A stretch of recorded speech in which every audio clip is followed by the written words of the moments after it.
إيمان باللسان والقلب والأركان يزيد بالطاعات يقل بالزلات ራሱ ፈተና ነው። ሁላችንም ደግሞ እንፈተናለን። ምድር ላይ ያለን ሰዎች ነብዮች ሁሉ ሳይቀሩ ሰሂህ በሆነው ሐዲስ ከሰው ሁሉ ፈተና የሚበዛበት ማን ነው ተብለው ረሱሉ ሰለላሁ ዐለይሂ ወሰለም ሲጠየቁ አልአንቢያ ነብያት ናቸው። ከዛም በኋላ ሷሊህና ጥሩ የሆኑ ሰዎች ናቸው። ከዛም በኋላ የሰው ልጅ በዲኑ ጥንካሬ መጠን ፈተና ይበዛበታል። ይሄ ሙእሚንን ነው። ካፈረን በምናይበት ሰዓት ከኩፍር የበለጠ ወንጀል የለም። በዚህ ኩፍራቸው በዚህ ወንጀላቸው ይቀጣሉ። የሚቀጡት እንደ ሙእሚን አጅር እንዲያገኙ አኺራ ላይ ጀነት እንዲገቡ አይደለም። የአኺራው ቅጣት አካል ነው። እዚህ የሚቀጡት በቀል ነው ለነሱ። ሙእሚን ላይ ሲደርስሳ ተቃራኒ ይሆናል። ክብር ነው። ምክንያቶቹን እንደምናየው እንዘረዝራለን። እደን ህይወት ላይ ማይፈተን የለም። ከአላህ ጋር ሱብሓነሁ ወተዓላ እስክንገናኝ ድረስ ጀነት ገብተን እስክናርፍ ድረስ ከፈተና ማምለጥ አንችልም። ኩሉ ነፍሲን ዛኢቀቱል መውት ወነብሉኩም ቢሸሪ ወልኸይሪ ፊትነተን ወኢለይና ቱርጀዑን። ሁሉም ነፍስ ሞትን ትቀምሳለች፣ በክፉም በደጉም እንፈትናችኋለን፣ መጨረሻም ወደኛ ትመለሳላችሁ ይላል አላህ ሱብሓነሁ ወተዓላ።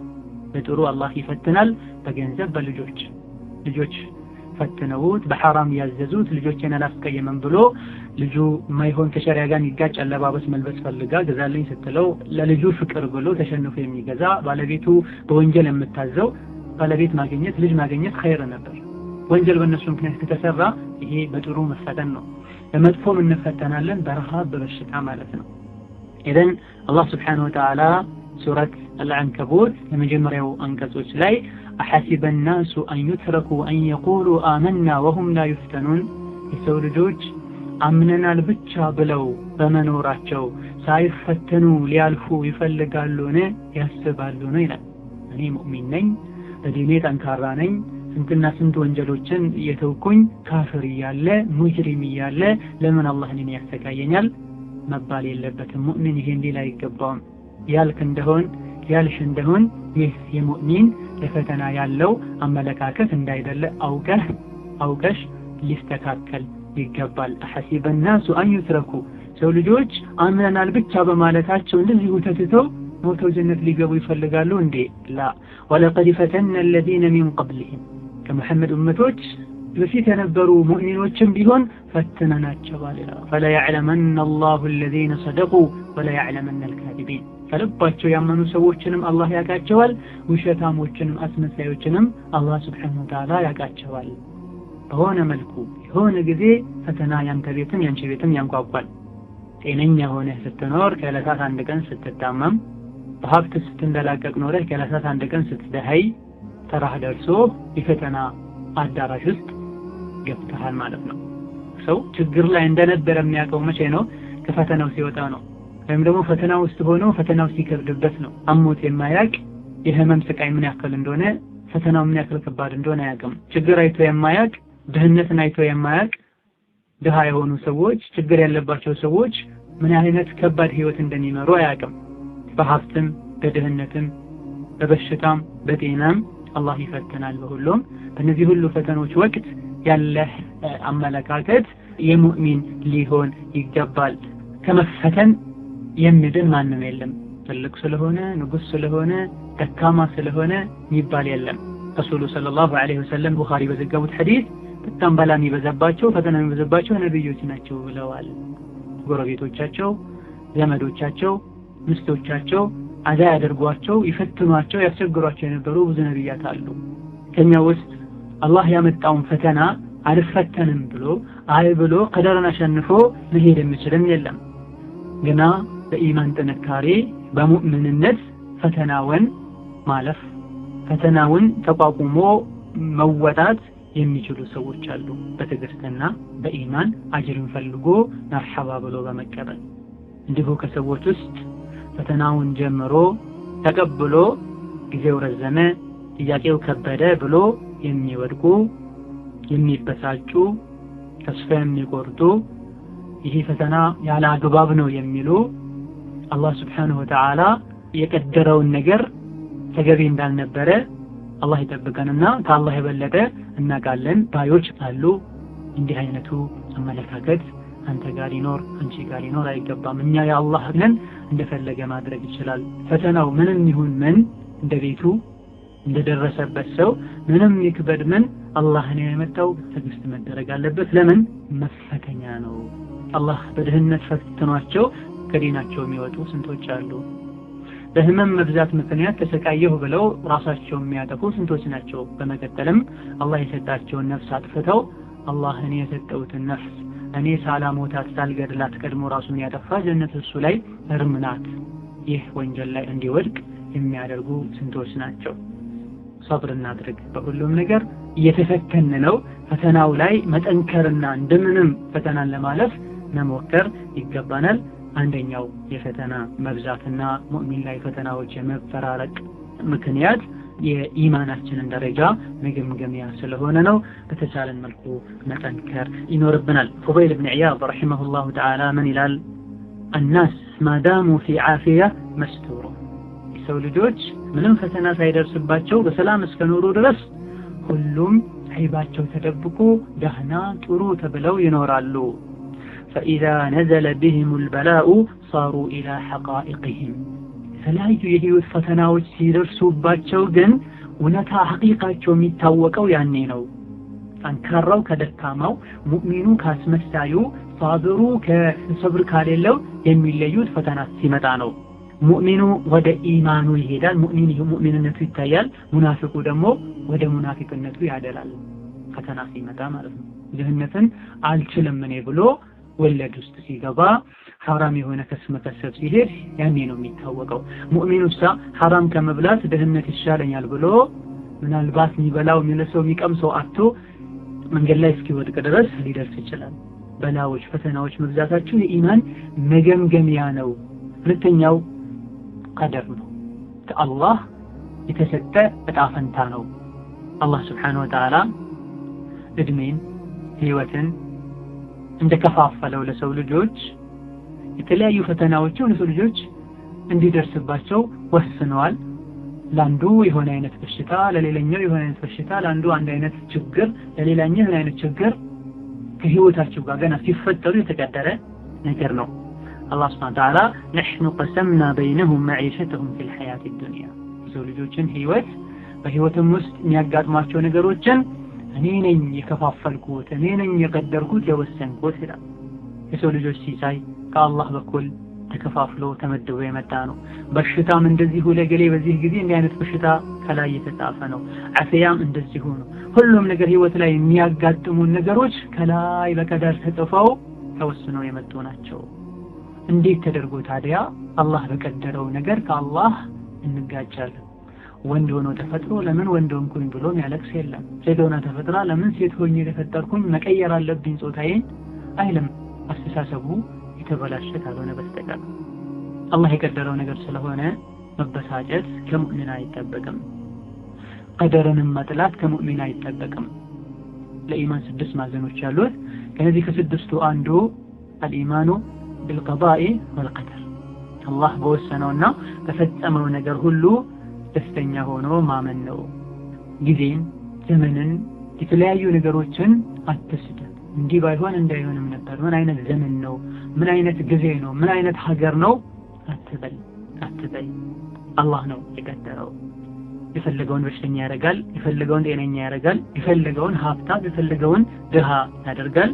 አላ ለሁል ኸልቁ ወልአምር ነገር ስራ በሙሉ የከውኑ የፍጥረቱ ቁልፍ በሙሉ በሱ እጅ ነውና ያለው።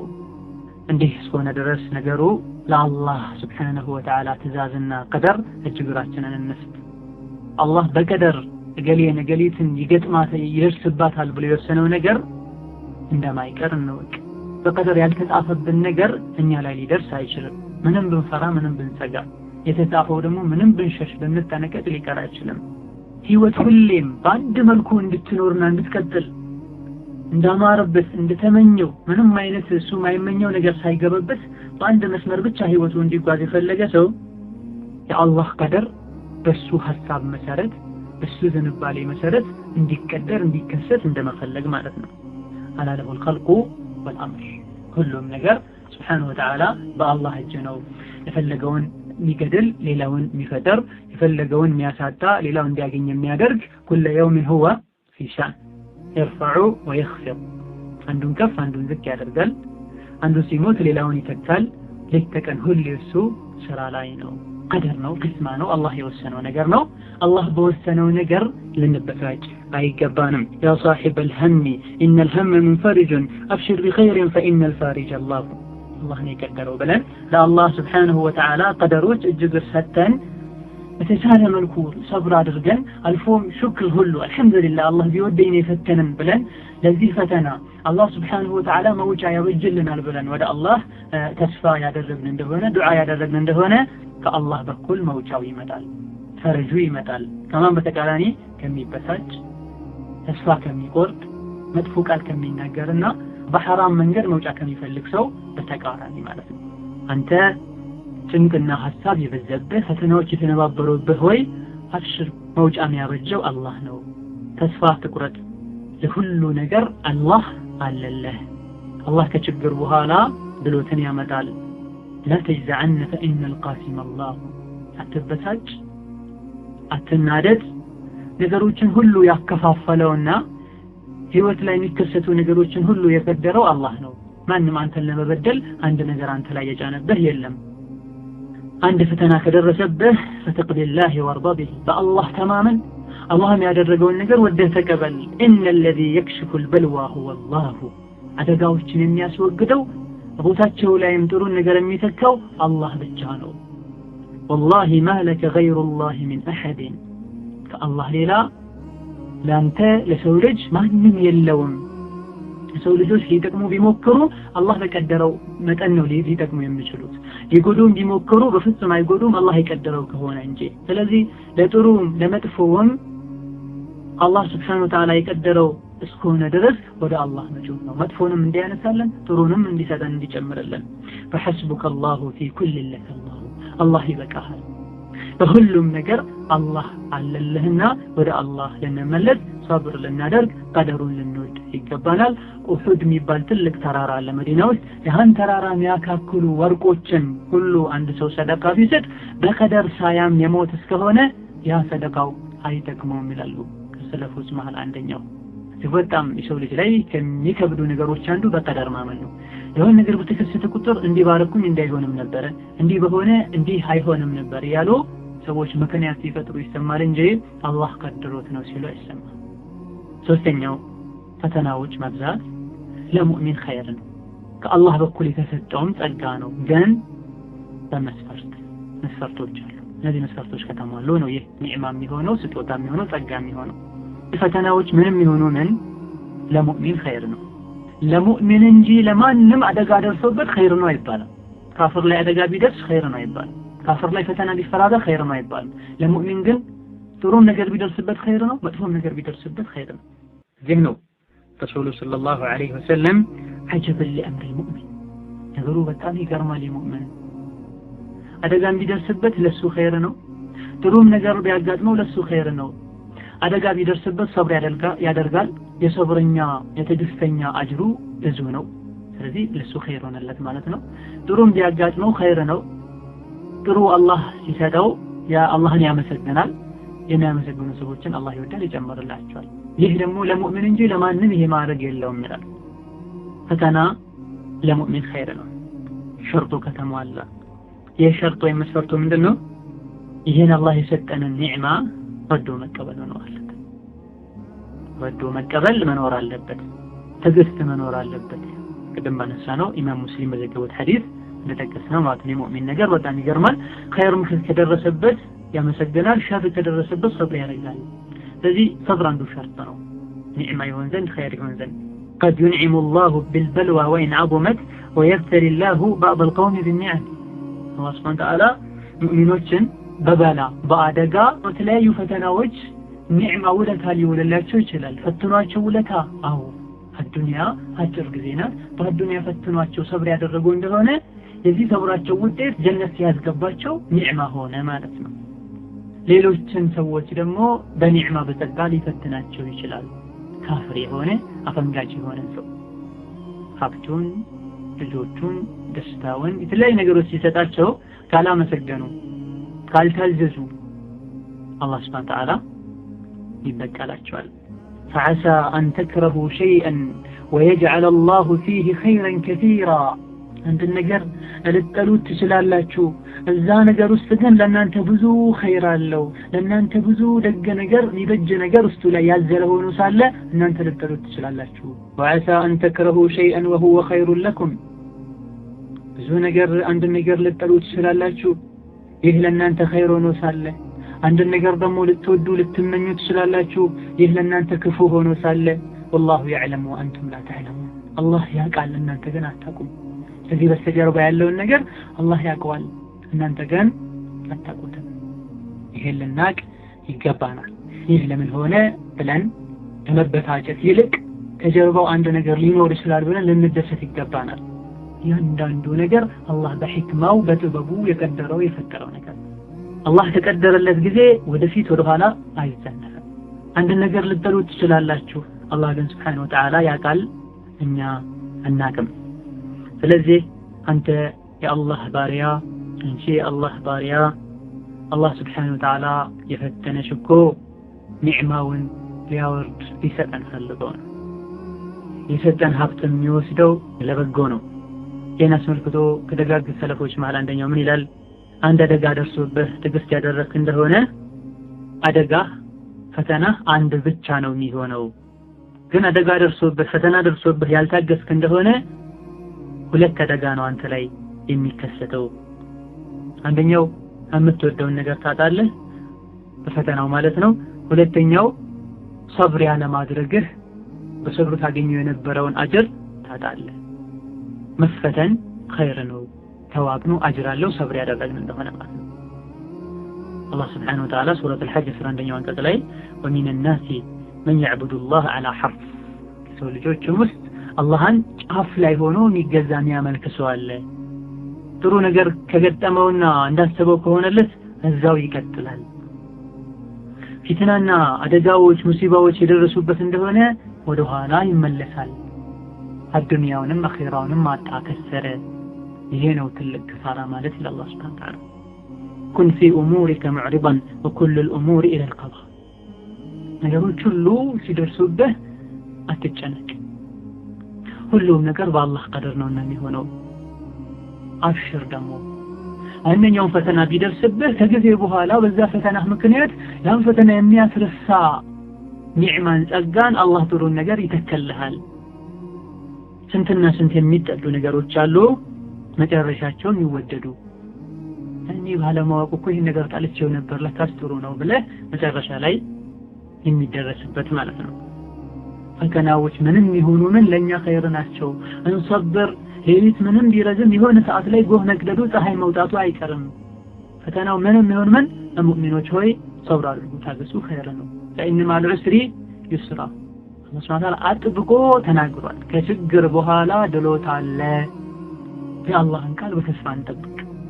ድህነት አጠቃ ጠብቅ አብሽር ሰብር አድርግ። በሽታ በዛብህ ሰብር ማድረግ አለበት።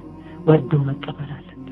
ወዶ መቀበል ማለት ደግሞ ከዚህ ነገር ለመውጣት ሸሪዓን በማይጋጭ መልኩ መውጣ ከመፈለግ ጋር አይጋጭ ሰበቡን ያደረሰን በውስጣችን ግን የነገር አላህ ነው የቀደረው ብለን ሰብር ልናደርግ ይገባል። አራተኛው ፈተናዎች ምንም ይሆኑ ምን ሙእሚንን ከተለያዩ እድፎች ማጣሪያ ናቸው። ፈተናዎች የወንጀልም ማበሻ ናቸው። ውሃ በማጣት የተለያየ ነገር በማጣት ከተበቀየ ዛፍ ላይ ቅጠሎቹ እንደሚራገፉት ከኛ ወንጀሎች ይራገፋሉ በፈተና ምክንያት። እያንዳንዱ ራስ ምታት እያንዳንዱ የጥርስ ህመም በትንሹ ማለት ነው ከዛም በላይ በሆኑ ነገሮች ሐሳብ ሊሆን ይችላል ድካም ሊሆን ይችላል የወደዱትን ማጣት ሊሆን ይችላል በል እንቅፋት ሊሆን ይችላል መንገድ ላይ የሚመታው በሁሉም ወንጀል ይራገፋል። ከእድፉ ይጠራል። ብረት ቀጥቃጭ ብረቱን ዝም ብሎ አይደለም የሚቀጠቅጠው የሚመታው እሳት ላይ አግሎት ነው። እሳት ላይ በደንብ ባቃጠለው ባጋለው ቁጥር የብረቱ ጥራት በጣም ቆንጆ ይሆናል። ሙእሚንም እንደዚሁ ፈተናው በዛበት ቁጥር ሙእሚንነቱ ጠንካራ ይሆናል፣ የጠራ የጸዳ ይሆናል። ኢማም ቡኻሪና ኢማም ሙስሊም በዘገቡት ሐዲስ ላይ ማ ዩሲቡል ሙስሊማ ሚን ነሰብን ወላ ወሰብን ወላ ሀምን ወላ ሐዘንን ولا غم ولا أذى حتى الشوكة يشاكها إلا كفر الله بها من خطاياه مؤمنا من المعينة مصيبة همام يهون ጭንቅም ይሁን ሐሳብም ይሁን ሐዘንም ይሁን ማንኛውም አይነት ደግሞ እሱ ማይፈልገው የሚጠላው ነገር አይደርስበትም እሾሁን አይወጋውም አላህ Subhanahu Wa Ta'ala በእነዚህ ነገሮች ኃጢያቱን ወንጀሎቹን ቢያብስለት እንጂ ይላል ረሱሉ ሰለላሁ ዐለይሂ ወሰለም አጅራችን ምንዳችን የተረጋገጠ ነው ሰብር እስካደረግን ድረስ በውስጣችን የሚሰማ ህመም ሊሆን ይችላል በውጭ የሚታይ ህመም ሊሆን ይችላል ሙእሚን እስከተሰማውና በዚህ ነገር እስከተሰቃየ ድረስ ሰብር ካደረገና አጅሩን ከአላህ ከፈለገ ከጠበቀ አላህ Subhanahu Wa Ta'ala እንደሚሰጠው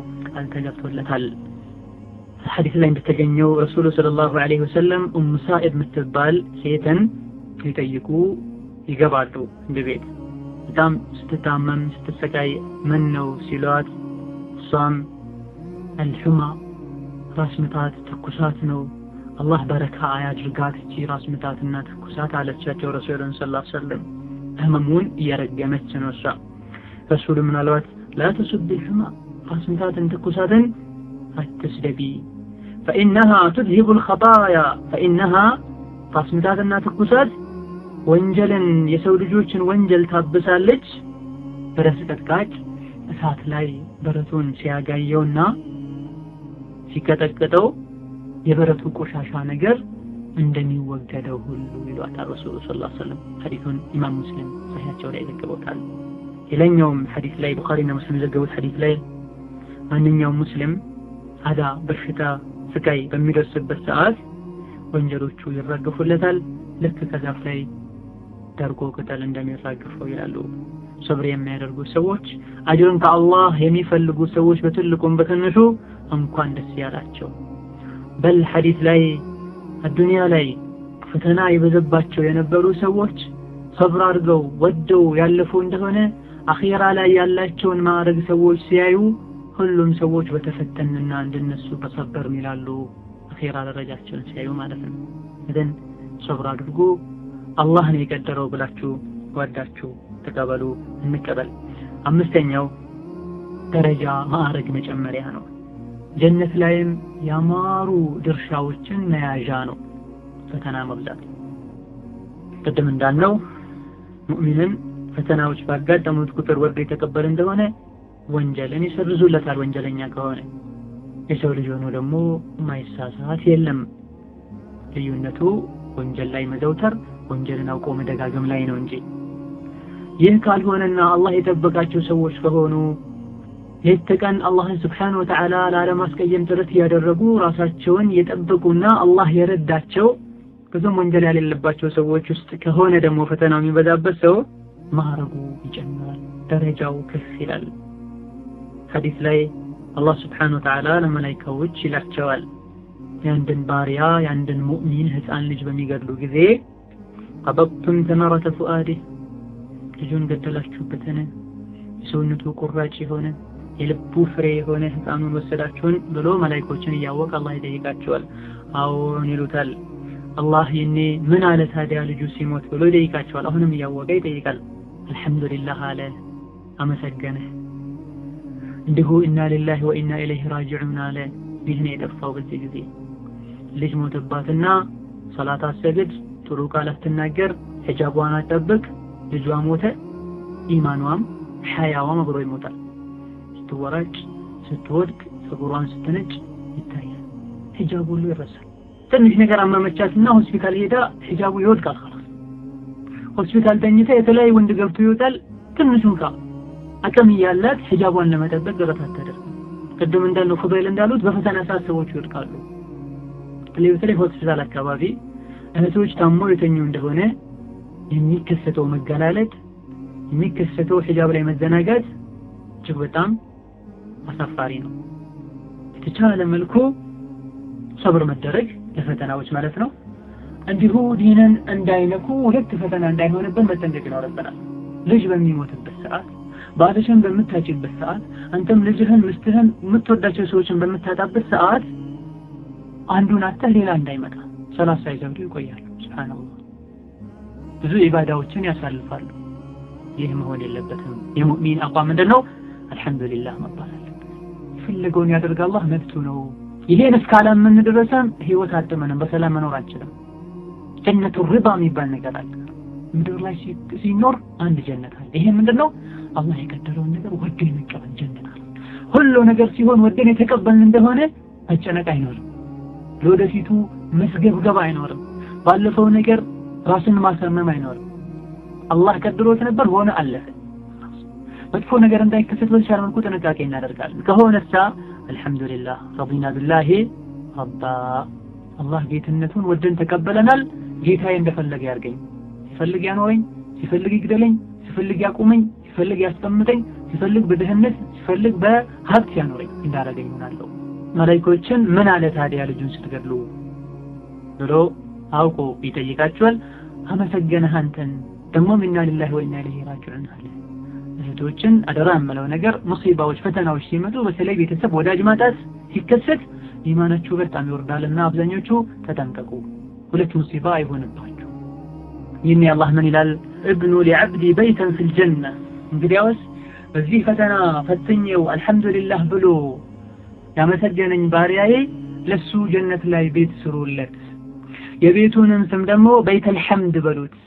የምስጋና ቤት ማለት ነው። የምስጋና ውጤት የሆነው ቤት ማለት ነው። እንደዚህ ሰይሙት ብሎ አላህ መላእክቶችን ያዛል። ይህ ትልቅ ደረጃ ነው፣ ትልቅ ማዕረግ ነው። ብትወደውን ልጅህን ልጅሽን ብታጪ ጀነት ላይ የሚወደድ የሚያምር ዘላለማዊ የሆነ ከልጆችሽ ጋር ከወዳጆችሽ ጋር ሙእሚን ከሆኑ የምትሰበሰቡበትን ቤት አላህ ይተካል። ሐዲሱን ኢማም አሕመድ ሲዘግቡት ሼክ አልባኒ ሐሰን ብለውታል። በሌላኛውም ደግሞ እንዲሁ ቡኻሪ በዘገቡት ሐዲስ አልቁድሲ አላህ ምን ይላል? ማ ሊዐብዲል ሙእሚን عندي جزاء إذا قبضت صفيه من أهل الدنيا ثم احتسبه إلا الجنة. من إلى الله سبحانه وتعالى عند مؤمن بارياي يودون سو كريبت صبر ያደረገና አጅሩን ከኔ የጠበቀ የፈለገ እንደሆነ የሱ ጀዛ ጀነት እንጂ ምንም አይደለም ይላል። ይሄ ቡኻሪ የዘገቡት ከነብዩ አንደበት የወጣ ሐዲስ ነው። ባል ማጣት ይሆናል፣ ወዳጅ ማጣት ይሆናል፣ ልጅ ማጣት ይሆናል፣ ሌላም አደጋዎች ሊሆኑ ይችላሉ። ሰብር እናድርግ፣ ምንዳው ጀነት ነው፣ ክብር ነው አኺራ ላይ። ከዚህ ያነሰ ፈተናዎች ሁሉ በገጠሙን ቁጥር የሙእሚን አጅሩ ደረጃው ከፍ ያለ እየጨመረ ይሄዳል። የገኛው ሙእሚን እሾህ አይወጋውም በዚህ ነገር ደረጃ ቢጻፍለት እንጂ ወንጀልም ቢሰረዝለት እንጂ ይላሉ ሌላ ሙስሊም መዘገቡት ሐዲስ። አላህ Subhanahu Wa Ta'ala በዚህ መልኩ የፈተነ ሙእሚንን ደረጃ እየጨመረ ከአንድ ወደ ሁለት ወደ ሶስት ወደ አራት እየሄደ ጀነት ላይ ትልቅ ማዕረግ ይደርሳል። ጀነትን ማይመኝ ማን ያለው? ይህ ሁሉ የሆነው ሰብር ማድረጉ ምክንያት አላህን በማመስገኑ ምክንያት ነው። ኢነማ ይወፋ الصابرون أجرهم بغير حساب። የሚታገሱ ሰዎች የትዕግስታቸውን አጅር ደምወዝ ያለ ቁጥር ስፍር ነው የሚሰጡት። አንድ ነገር አላህ Subhanahu Wa Ta'ala ሲሰጥ መስጠቱ ደስታ ነው፣ የሚያስደስት ነገር ነው የሚሰጠው። አንድ ነገር ሲወስድ ደግሞ ከሙእሚን ከሆነ የወሰደው አኺራ ላይ ሌላ ደስታ ይኖራል። ሲወስድብን የሆነ ነገር ይሰጠናል፣ የሰጠንም ደስታ ሲወስድብንም አጅር። ሁለቱም የአላህ Subhanahu Wa Ta'ala ቀደሮች ትልቅ ኒዕማ ናቸው። ሁለቱንም አመስግነህ ተቀበል። ስድስተኛው አላህ ባሪያውን የመውደድና አላህ የሚወደው የሚያዝንለት ባሪያ የመሆን ምልክት ነው። ይሄ የሰው ልጆች ካላቸው ግንዛቤና ከሚታየው አንፃር ተቃራኒ ነው የሚመስለው። ተቃራኒ አይደለም። አላህ Subhanahu Wa Ta'ala ሙእሚን ባሪያውን ፈተና ሲያበዛበት፣ አደጋዎች ሲፈራረቁበት ይህ ባሪያ አላህ ዘንድ ውድና አላህ የሚወደው የሚያዝንለት ባሪያ የመሆን ምልክት ነው። ለምን ብንል ፈተናዎች በአጠቃላይ እንደ መድኃኒት ናቸው። መድኃኒት ምንም ቢመር ምንም ቢጎመዝዝ የምንወደውን ሰው የሚያሽርልን እስከሆነ ድረስ ይመረዋል፣ ያቃጥለዋል ብለን ወደ ኋላ አንልም። የመረረው ሙንካ ቢሆን ዳናጣው እንዳይሞት ብለን መድኃኒቱን እንሰጠዋለን። በዚህ መድኃኒትም ይፈወሳል፣ ይድናል። አላህ ደግሞ Subhanahu Wa Ta'ala ወለሁል መተሉል አዕላ አንድን ባሪያ የወደደው እንደሆነ በተለያዩ ነገሮች ይፈትነዋል። ይህ ፈተናው ባሪያውን የሚጎዳው ቢመስልም ከጀርባው ባህሪያውን የሚጠቅሙ ብዙ ነገሮች ስላሉ ነው። ልክ እናት ህፃን ልጇን አሞባት ውስጧ በጣም እያዘነ መርፌ እንደምታስወጋው ማለት ነው። እንደሚያመው እያወቀች ነው። ከመታመሙ በስተጀርባ ጤና ስላለ አላህም ባህሪያውን ይፈትናል። ከፈተነው በኋላ ከህመሙ ከድህነቱ ከሌሎችም ፈተናዎች በስተጀርባ ለሱ የተሻለ ነገር ስላለ ነው። እናት ህፃን ልጇን አሞት መርፌ ያላስወጋውን ቤት ይሙት ብላ ቁጭ አታደርገው። የወደደችው ወስዳ እንዲሻለው መርፌ ታስወጋዋለች። ይመር መድኃኒት ታሰጥቷለች። ይሄ የውዴታ ምልክት ነው። ኢማሙ ቱርሙዚ በዘገቡት ሰሒህ ሐዲስ ላይ ረሱሉ ሰለላሁ ዐለይሂ ወሰለም ምን ይላሉ? ኢነ ዒዘመ አልጀዛኢ ሚን ዒዘሚ አልበላ። ፈተናው ትልቅ ሲሆን ነው ምንዳው ትልቅ የሚሆነው። አላህ ሱብሓነሁ ወተዓላ አንድን ሰው ከወደደ ይፈትነዋል። የአላህን ፈተና ወዶ የተቀበለ አላህ ይወደዋል። የአላህን ፈተና የጠላና የተበሳጨ አላህ ይጠላዋል ይላሉ ረሱሉ ሰለላሁ ዐለይሂ ወሰለም። ፈተናው ምንም ይሁን ምን ሙእሚን ከሆንክና ኢኽላስ ካለህ ሙናፊቅነት ካሌለ የአላህ ውዴታ መገለጫ ነው። የእዝነትም ምልክት ነው። ኢብኑል ቀይም አልጀውዚያ ረሒመሁላህ ያስመልክተው ይላሉ ሙእሚን መፈተኑ ለሱ መድኃኒት ነው። በሽታዎችን ሁሉ ጠርጎ ያወጣለታል። እነዚህ በሽታዎች በፈተና መልኩ ተጠርገው ባይወጡለት ወይም ጀሃነም ላይ ባፍጥሙ ይደፋ ነበር፣ ወይም ደግሞ ጀነት ውስጥ ያገኘው የነበረው ማዕረግና ደረጃ ዝቅተኛ ይሆን ነበር። ስለዚህ አላህ በረሕመቱ በዱንያ ፈተናዎች እነዚህ ነገሮችን ጠርጎ ያስወግድለታል። አጅሩ ክብሩ ማዕረጉ ከፍ ያለ ይሆን ዘንድ ይላል። አደጋዎች ፈተናዎች ሙእሚን ላይ መድረሳቸው ለሙእሚን ኸይር ነው። የሥራውን ውጤት ወንጀሉን ኃጢአቱን አኺራ ላይ ከሚጋፈጠው አዱንያ ላይ የተለያዩ ነገሮች ተፈትኖ ቢያልፍለት ይሻላል። ረሱሉ ሰለላሁ ዐለይሂ ወሰለም አንድን ሰው አላህ ከወደደው በዱንያ ይፈትነዋል። አንድን ሰው አላህ የጠላውና መጥፎን ነገር ያሰበለት ከሆነ ደግሞ በዱንያ ዝም ብሎት የፈለገውን አድርጎ አኺራ ላይ የሥራውን ምንም ሳያጎድል ይሰጠዋል ይላሉ ረሱሉ ሰለላሁ ዐለይሂ ወሰለም። ሐዲሱን ኢማሙ ቱርሙዚ ዘግበውታል። ሼኽ አልባኒ ሰሒህ ብለውታል። አስመሳይ ከሆነ ዝም ይለዋል አላህ ሱብሓነሁ ወተዓላ አኺራ ላይ ስራውን እንዲሰጠው። ሙእሚን ከሆነሳ አዱንያ ላይ ይፈትነዋል በተለያዩ ፈተናዎች፣ ወንጀሉ ተረፎ ጀነት ይገባል። ሰባተኛው ፈተናዎች መብዛት ትምህርት ናቸው። የሰው ልጆች መገለጫ ናቸው። በፈተና ውስጥ የትም በቀለም ተምረን በወረቀት ውስጥ ገልጠን አገላብጠን ልናገኘው የማንችል ትምህርት ከፈተናዎችና ከተለያዩ አደጋዎች ትምህርት እንወስዳለን። የተውሂድ፣ የኢማን፣ የተወኩል በአላህ ላይ የመመካት ትምህርቶችን በተግባር እዚህ ላይ እናገኛለን። ክታብ የማይገባው ሰው እዚህ ላይ ይገባዋል። የራሱን ምንነት ያውቃል። ደካማ እንደሆነ ምንም መቀም እንዳሌለው ያውቃል። በአላህ ላይ የኔ እውነተኛ መመካትን ይመታል፣ ወደሱም ይጠጋል። የኔ ጉራ ዘር በራስ መተማመን ምንም እንደማያዋጡና እንደማይጠቅሙ አውቆ ክታብ ብትነግረው ሐዲስ ብታስተማው ቁርአን ብታነብለት የማይገባው የነበረ ሁሉ ሲፈተንና ሲወድቅ የኔ ይገባዋል። ደካማ ፍጡር እንደሆነ ያውቃል። በአላህ እንጂ እሱ በብቻው መኖር እንደማይችል ያውቃል። ደካማ የሆነው ፍጡር ወደ አላህ እስካልተጠጋ ድረስ ወደ ባሰ ድክመት እንደሚሄድ ይረዳል። እሱ ድሃ እንደሆነ አላህ ሀብታም እንደሆነ፣ እሱ ጎዶሎ እንደሆነ አላህ ሙሉ እንደሆነ ይረዳል። ይህ የተውሂድ የተወኩል ትምህርት ነው። ለሁሉ ነገር ተሳክቶለት የሚኖር ነገ ትወድቃለህ አንተ እኮ አላህን መፍራት አለበት ቢባል ላይሰማ ይችል የነበረው እንዲህ አይነት ሙሲባዎች ሲደርሱበት ተናንሶ ዝቅ ብሎ ማንም ሳይነግረው ይገባዋል። ወይም ደግሞ በትንሹ እንደነገሩት ይመለሳል፣ ይገሰጻል። እንዲሁ ከፈተናዎች የምናገኘው ትምህርት የዱንያ ምንነት በፈተናው ጊዜ ማወቅ እንችላለን። ይህች ዱንያ ጊዜያዊ መጠቃቀሚያ እንጂ ሁሌ የማትኖር መሆኗን ከዚህ ትምህርት እንወስዳለን። ምክንያቱም ትናንት አምሮበት ሲዝናና የነበረ ዛሬ አሞት ሽንቱን ተነስቶ መሽናት ሲያቅተው ይታያል። ሌላ ጊዜ የዱንያን ሀብት በሙሉ ለመቆጣጠር ሌት ተቀን ይለፋ የነበረ የፈለገውን ነገር አግኝቶ ተንደላቆ ደልቶ ሲኖር የነበረ ወድቆ የታክሲ አጥቶ እግሩ ሲንከራተት ይታያል። ስለዚህ ይህ በጣም ግልጽ የሆነ ትምህርት ነው። አዱንያ እንደምትከዳ፣ አዱንያ እንደምትጠፋ፣ አዱንያ ዘላለማዊ መኖሪያ እንዳልሆነች፣ ትክክለኛው ህይወት የተሟላ ደስታ አኺራ ላይ እንጂ ዱንያ አይደለም። እዛ ድህነት የለም፣ በሽታ የለም፣ ስቃይ የለም፣ ህመም የለም፣ በሰላም ይኖራል።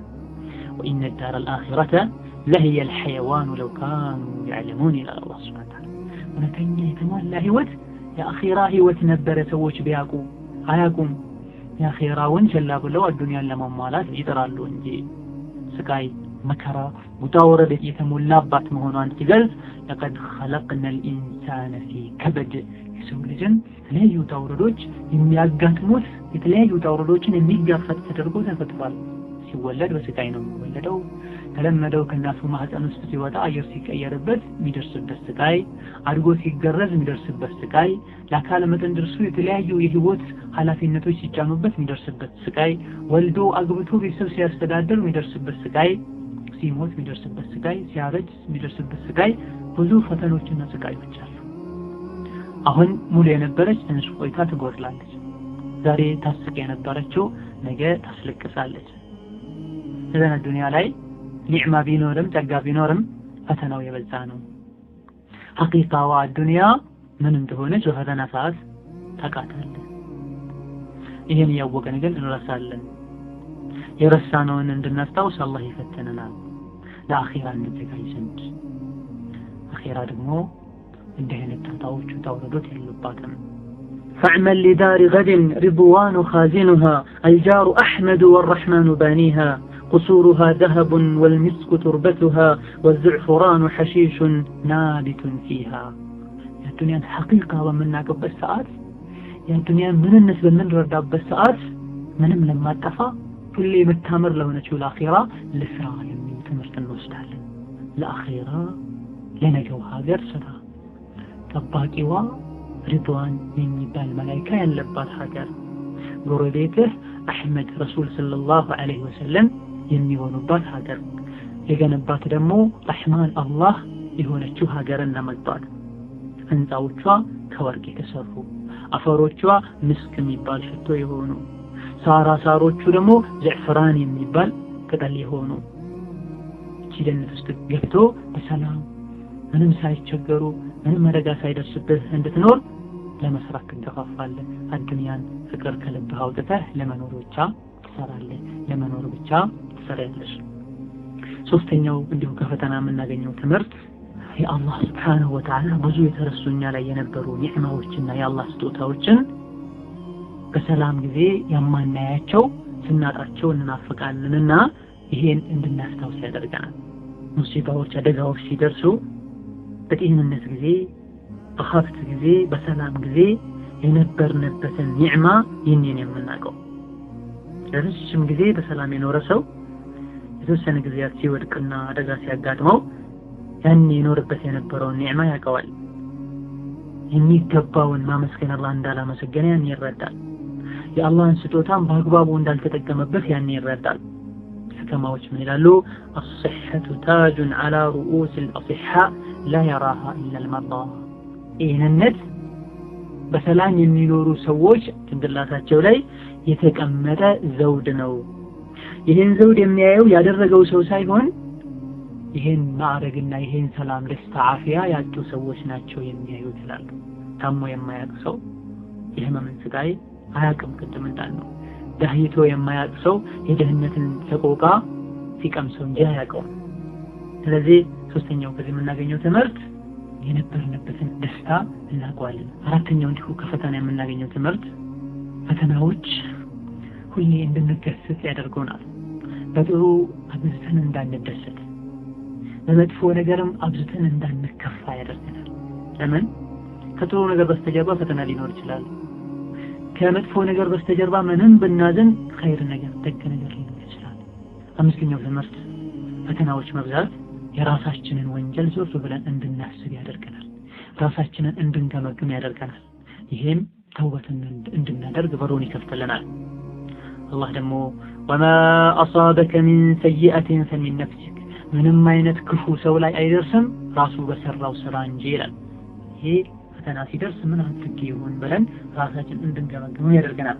በሌላም አንቀጽ وما أصابكم من مصيبة فبما كسبت أيديكم ويعفو عن كثير ምንም አይነት አደጋ እናንተ ላይ አይደርስም እጃችሁ በሰራችሁ እንጂ ራሳችሁ በሰራችሁት እንጂ ብዙውን ደግሞ ያለፋችሁ ይቅር እያላችሁ ነው። ፈተናዎች የተውበት በር ይከፍታሉ። ስንቶች ናቸው ታመው ሲሰቃዩ ጌታዬ የማርከኝ እንደሆነ ከእንግዲህ ሶላቴን በጀማ ሰግዳለሁ፣ ጌታዬ ይሄን ያሳካህልኝ እንደሆነ ጭንቅ ይዟቸው በሆነ ጉዳይ አልሳካ ብሎ ሂጃቤን ቀጥ ብዬ አደርጋለሁ ወዘተ የተለያዩ ነገሮችን ቃል ሲገቡና ራሳቸውን ሲገመግሙ መለስ ሲሉ ይታያል። ፈተናዎች መብዛት የመመለስ የመተውበትን በር ይከፍቶልናል። ትልቁ አዛብ መጥቶ ሞት መጥቶ ቅያማ ቆሞ ይሄን እድል ሳያሳጣን በፊት አላህ ስብሓነሁ ወተዓላ ሱረቱ ሰይዳ ላይ ወለኑዚቀነሁም ሚነል ዐዛቢል አድና ዱነል ዐዛቢል አክበር ለዐለሁም የርጂዑን ዱንያዊ ጥቃቅን አዛቦችን ቅጣቶችን እናቀምሳቸዋለን ከአኺራው ከትልቁ ቅጣት በፊት ይመለሱ ዘንድ ይላል። ስለዚህ አንተ የተለያዩ ወንጀሎችን የምትጋፈር የተለያዩ አላህን የሚያስቀይሙ ነገሮችን የምታደርጊ ፈተኖች በሚመጡበት ሰዓት በሌላ በኩል መለስ ብለን ራሳችንን ልንገመግም ይገባል።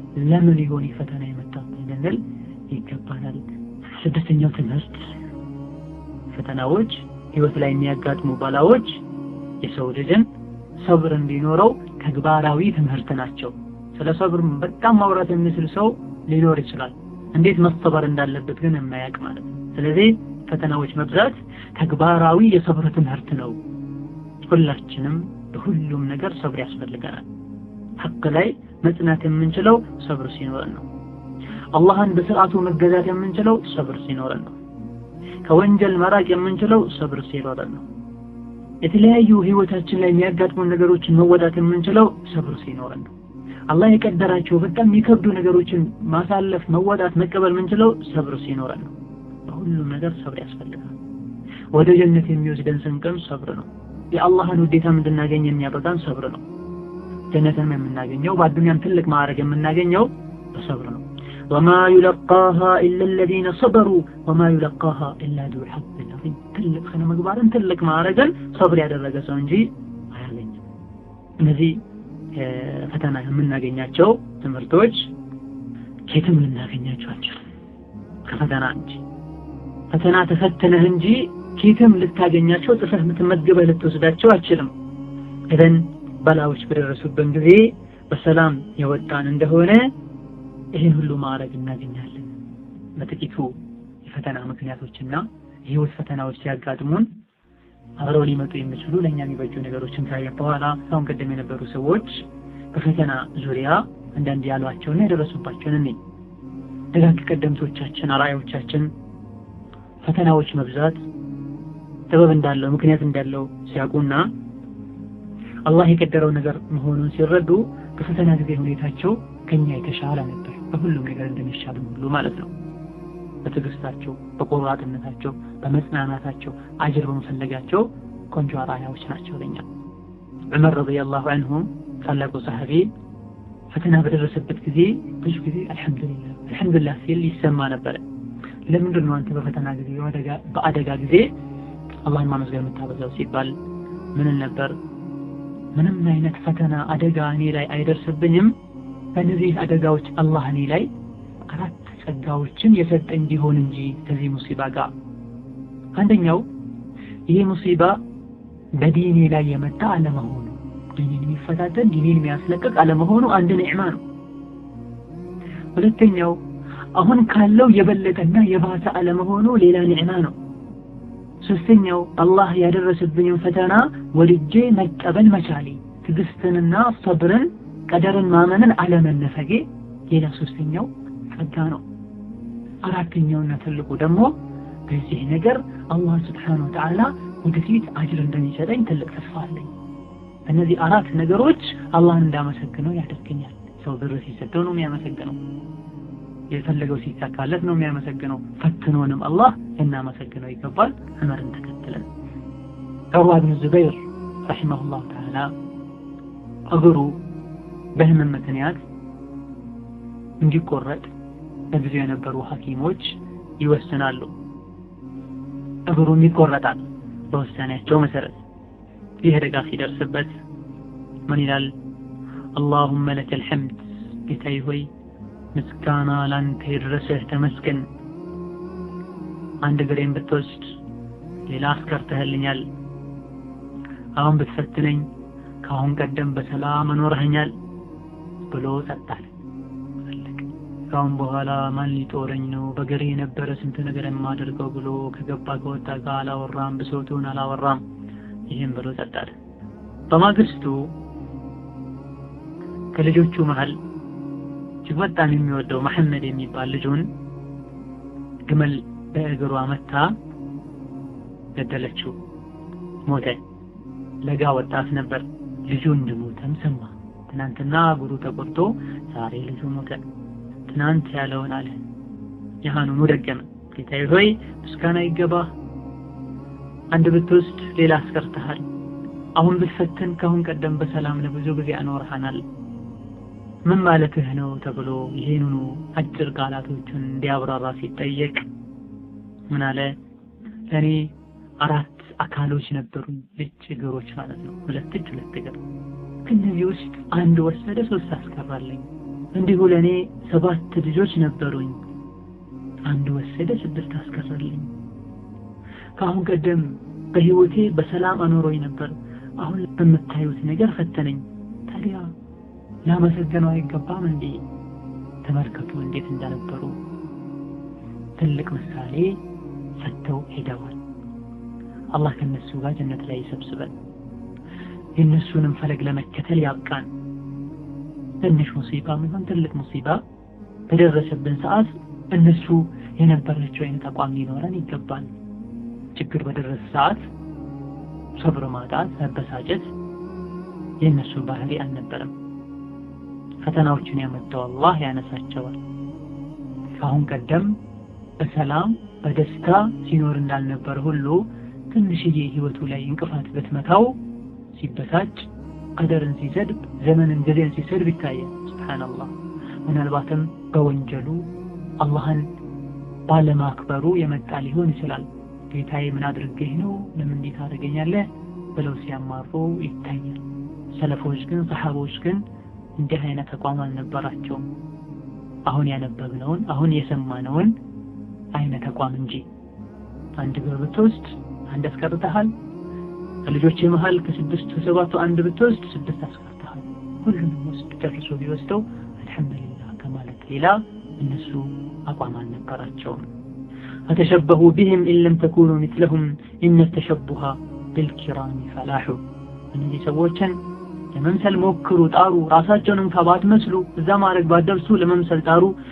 ከጥሩ ሰዎች መመሳሰል ራሱ አንድ የመዳን በር ነው። ውድ ወንድሜ፣ ውድ እህቶቼ፣ በእያንዳንዱ ፈተና ውስጥ አጅርን ፈልግ። ይሄን አጅር እናገኝ ዘንድ እንታገስ። ትዕግስት ይኖረን ዘንድ ኢማን ይኖረን፣ አርቆ ማሰብ ይኖረን። ሳያመኝ ቢሆን ኖሬ ጀሃነም ሁሉ ቢያቃጥለኝ ይሻለኛል ከዚህ ስቃይ በዛብኝ የሆነ ሲምሉ ስንቶች አሉ። ሰብር ማድረግ አቅቷቸው መርዝ ጠጥተው እንዲሞቱ ራሳቸው የሚያጠፉ ስንት አሉ። እንዲሁ አንርሳ፣ አላህን ማስታወስ፣ እሱን ማመስገን፣ በፈተናዎች ሰብር ማድረግን እንዘንጋ።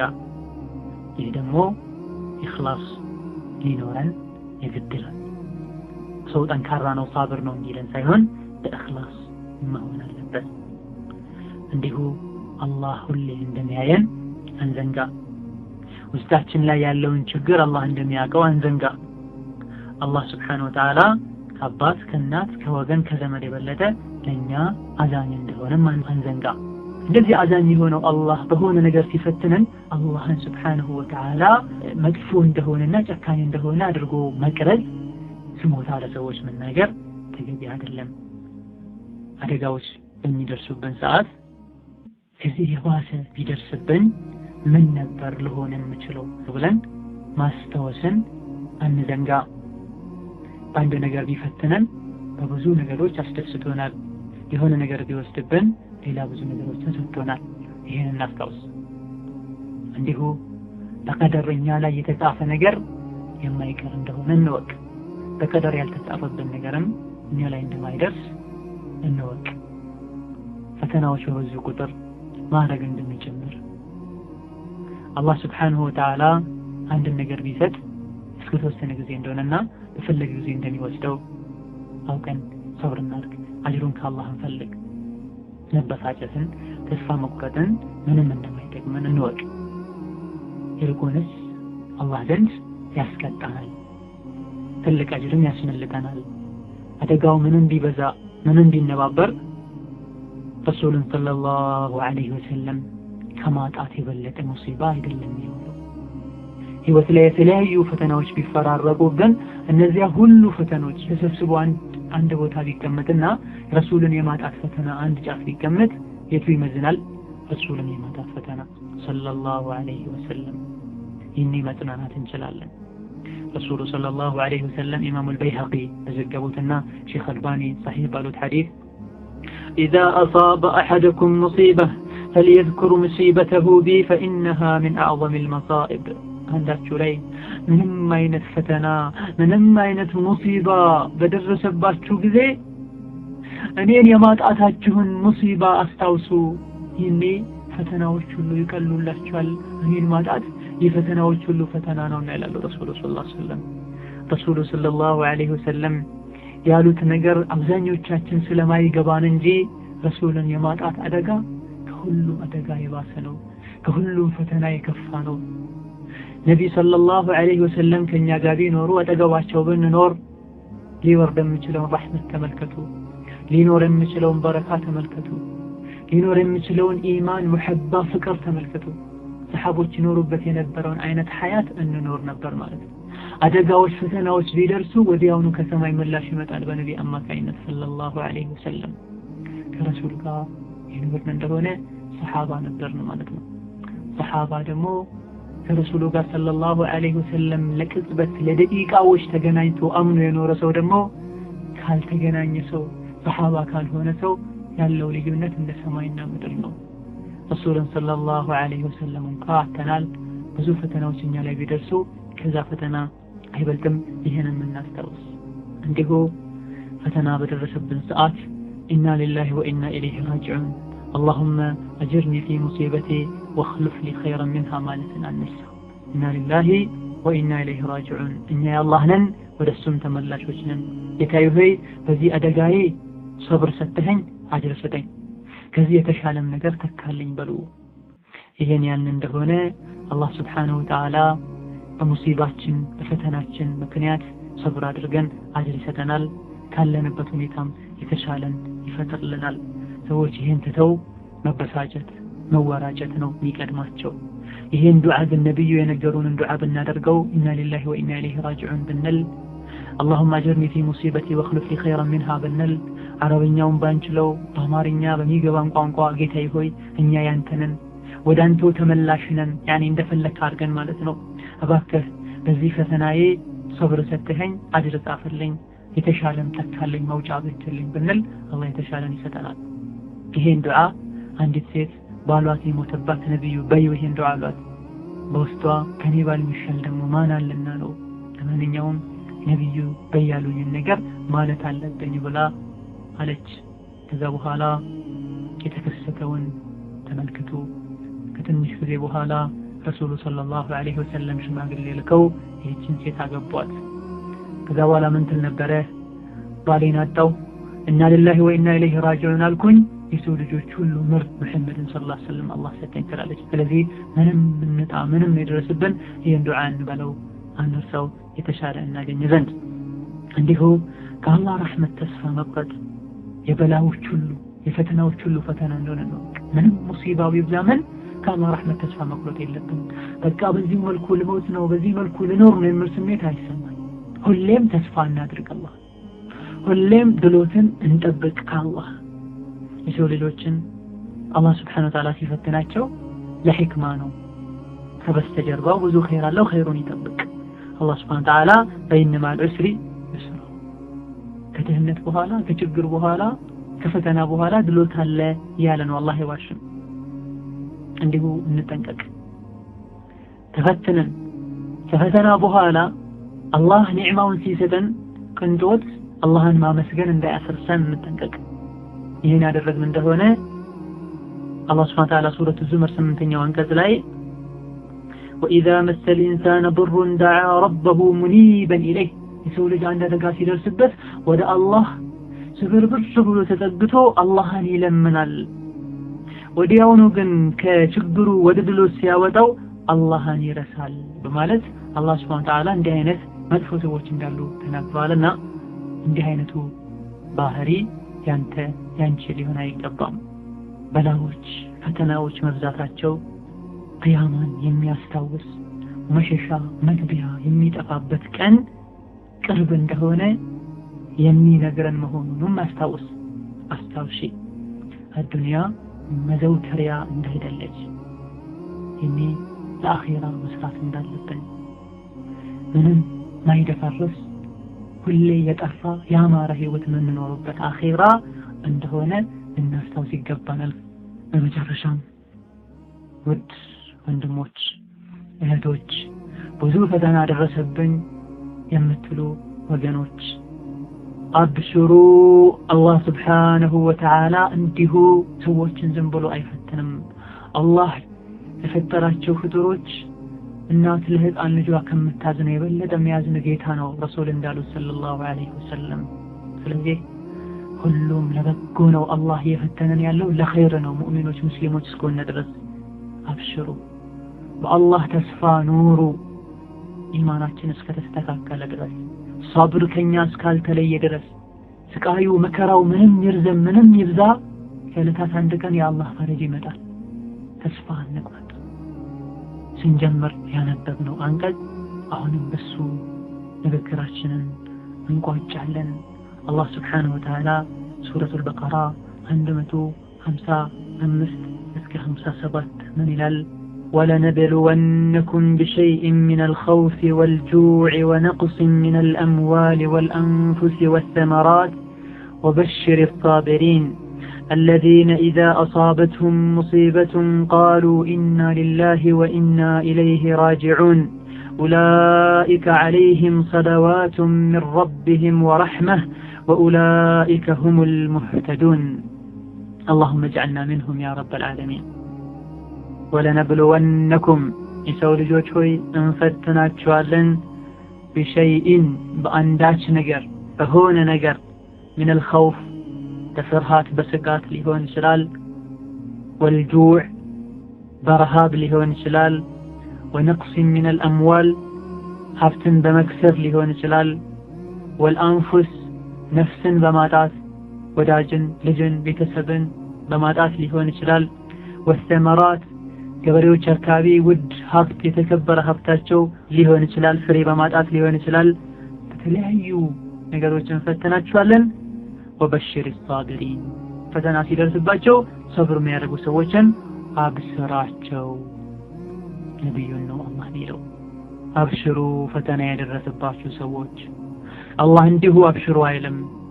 በአኺራም በዱንያ የሆነ የሚያስደስታችሁን ነገር ያዘጋጅተው እንጂ ገና ማናቸው ሰብረኞች الذين إذا أصابتهم مصيبة እነዚያ ይብዛም ይነስ ሙሲባ አደጋ ክፋት በደረሰባቸው ጊዜ قالوا إنا لله وإنا إليه راجعون እኛ የአላህ ነን እኛ ወደሱ ተመላሾች ነን የሚሉ ሰዎችን ሰብረኞችን አብስራቸው።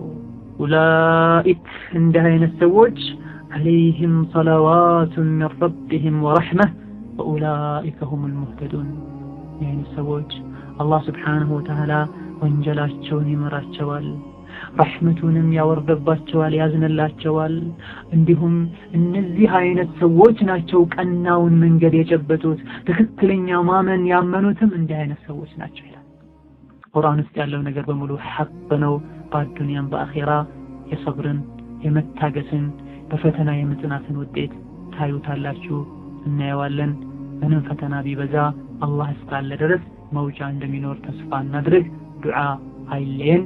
አላህ Subhanahu Wa Ta'ala የተፈተኑ ሁሉ ከፈተና አላህ ያውጣቸው ሊቋቋሙበትንም ኢማንም ሰብርም አላህ ይስጣቸው።